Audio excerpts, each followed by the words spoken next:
পরকীয়ার জেরে ঘর হারালো একটি মেয়ে।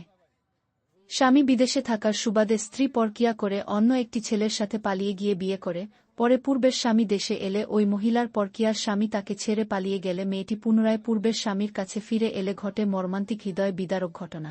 বাকিটা নিজ চোখেই দেখুন। আমি জেনে যাই ভাই, শান্তি দেয় না ভাই, বুঝছেন?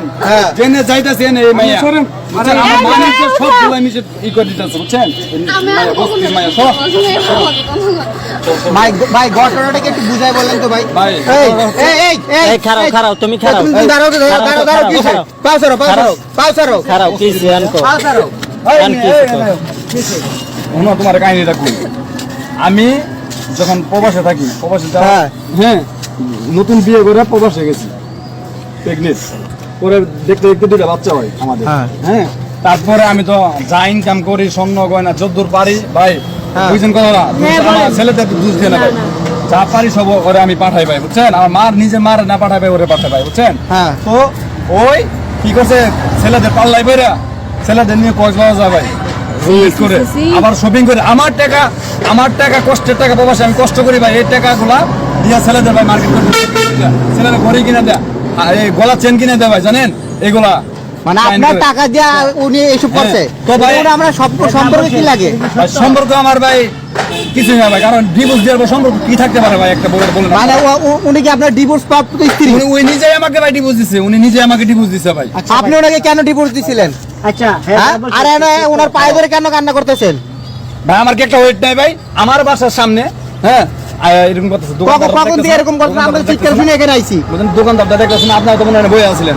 আমি ভাই আমি জেনে যাই ভাই, এখানে ভাই মেয়েটা ভাই আমার জ্বালাই ভাই, কাবিনের 3.5 লাখ টাকা ছিল আমার কাছ থেকে, পায়ে পায়ে নিছে ভাই 3.5 লাখ টাকা ডিপোজিট আমি ই করছে, বুঝছেন? 3.5 লাখ টাকা নিছে, এমনি তো কত লাখ টাকা খাইছে ভাই হিসাব ছাড়া, বুঝছেন? এখন ভাই আমার আইছে ভাই, আমার এনে, বুঝছেন? টাকা লাগবে, টাকা লাগবে নে আমার পিস্তার ভাই। আপনি কি চান? আপনি তো ওনাকে ডিভোর্স দিয়ে দিচ্ছেন, আপনি ওনার কাছে বারবার কেন আসেন? আমি ওর ছেলে আরেকটা বিয়ে করছিলাম, কিন্তু ওকে তো সুখী হতে পারি না। ওই ছেলে মদ খায়, গাঁজা খায়, বাসায় এসে আমাকে মারধর করে। তো আমি কি করবো ভাই? আমার পিছে কেন তুমি? মদ খাই, গাঁজা খাই। তুমি যাওয়ার আগে, পরকীয়া করার আগে ওনার কথা চিন্তা করো নাই ভাই? আপনার নসিবের নলেজ থাকবে ভাই, এই মাইয়া কত খারাপ ভাই, ছোট ছোট বাচ্চা রাখে ভাই, একটা 3 বছরের বাচ্চা, একটা 7 বছরের বাচ্চা রাখে ভাই, পিচ্ছি বাচ্চা রাখে ভাই, জায়গার ডেটিং এ কক্সবাজার। আমার মা আমার ফোন দিয়ে, আমি বিদেশ ভাই, সৌদি আরব ভাই, প্রবাসে, হ্যাঁ আমি মাথার দাম পাই ফেলাই ভাই, কষ্ট করে ইনকাম করি, আর আম্মাই আমার ফোন দিয়ে কি তোর বউ তো গেছে কক্সবাজার, অন্য এক পোলা নিয়ে শুনলাম ভাই, এটা কি মানা যায় ভাই? বলেন আপনি। আপনার হাজবেন্ডের মানে ইয়ে কথা না শুনে আপনি কক্সবাজার গেছেন আপনার বয়ফ্রেন্ডের সাথে? ভাই আমি কিছু জানি না ভাই, আমার বাসায় ভাই ডিভোর্সের কাগজ পাঠাইছে। আমি দেখতেছি বিষয়টা, দাঁড়ান আমি দেখতেছি। আপনি এই যে আপনার এই বর্তমান যে হাজবেন্ড আছে, ওনারা রাইকে আবার আপনি আগের স্বামীর কাছে কেন আসতে চান? বলো হ্যাঁ, আমার সাথে সংসার করতে চায় না ও, এরকম অশান্তি সংসার কে করবে? মানে আপনি যখন যা মন চাইবে ওই স্বামীর কাছে যাবেন, যখন মন চাইবে আবার আগের স্বামীর কাছে ফিরে আসবেন, এটা কি আমাদের ইসলামে আছে? না ভাই, এটা কোনো রুলসই নেই ভাই। আমাকে ডিভোর্স দেওয়ার পর ওই কেন আমার ডিস্টার্ব করবো ভাই? আমি আপনাদের চাই, আপনি যেহেতু স্বইচ্ছায় ওনাকে ডিভোর্স দিবেন, হ্যাঁ তাহলে আমার ডিস্টার্ব করে কেন? আপনি ওনার কাছে আবার ফিরে আসতে চান কেন? আমি আলহামদুলিল্লাহ বিয়ে শাদী করি নাই ভাই, আমি বিয়ে শাদী করি নাই, আমার 2 পোলাপান নিয়ে, মা নিয়ে, ফ্যামিলিতে আলহামদুলিল্লাহ ভালো আছি ভাই, বুঝছেন? বাংলাদেশে আছি কিছুদিন ধরে ভাই, আর পর ভাই জেনে চাইতেছি ভাই, এই মেয়েটা আমার জ্বালাইতেছে ভাই, রাস্তা ঘাটে, দোকানে মুখানে, এখন আজকে আবার আমার বাসার সামনে ভাই। আপনারা তো না থাকলে তো ভাই বিশ্বাসই করতেন না যে আমি বানাওয়াট কথা বলি, বুঝছেন? এখন তো আপনারা দেখলেন ভাই কি একটা সিঙ্গেট করলো ভাই, বুঝছেন? আমি একটু মেয়ের সাথে কথা বলেন ভাই। আচ্ছা, এই আপনি এই যা ওনার পিছে পিছে কেন করেন? ওনাকে তো আপনি ডিভোর্স দিয়ে দিয়েছেন, তাই না? তাহলে ওনার পিছে পিছে এখন কেন করেন?